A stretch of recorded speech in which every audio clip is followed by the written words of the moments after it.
নমস্কার, আমার নতুন আরেকটা ভিডিওতে তোমাদের জানাই অনেক অনেক ওয়েলকাম। তো আজকের ভিডিওটা এখান থেকেই স্টার্ট করছি। দেখছো তোমরা আমি কেকটাকে ক্রাম কোটিং করে রেখে দিয়েছিলাম। এটা ছিল তোমার বাটারস্কচ ফ্লেভারে, 1/2 পাউন্ডের একটা কেক ছিল। তো এটাকে আমি এবার ফাইনাল কোটিং করব। ক্রিমের কালার দুটো দেখে তোমরা কি কিছু আন্দাজ করতে পারছো এটা কি থিমের কেক হতে পারে?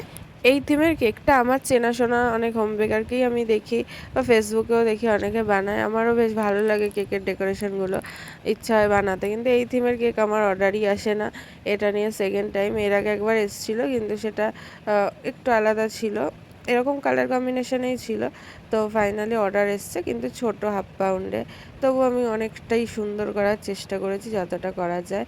আর যেরকম রেফারেন্স পিকচার আমাকে ক্লায়েন্ট দিয়েছিল সেরকমই আমি করেছি, আমাকে সেমই করে দিতে বলা হয়েছিল। তো হ্যাঁ, এটা একটা বেবি শাওয়ার কেক ছিল।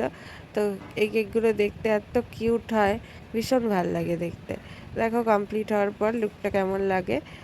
এই কেকটা আমার একজন নিউ ক্লায়েন্ট অর্ডার করেছিল, উনি এই ফার্স্ট টাইমে আমার থেকে কেক অর্ডার করলেন। তো আমি ভালো করেই করে দেওয়ার চেষ্টা করেছি, এত ওনার ভালো লাগে। কিন্তু ডেলিভারিটা নিয়ে একটু সমস্যা হয়েছিল, যেহেতু আমারই ডেলিভারি করতে যাওয়ার কথা ছিল।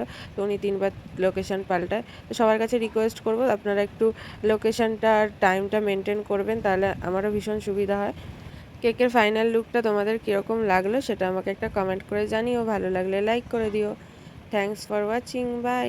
দেখা হবে নেক্সট কোনো ভিডিওতে।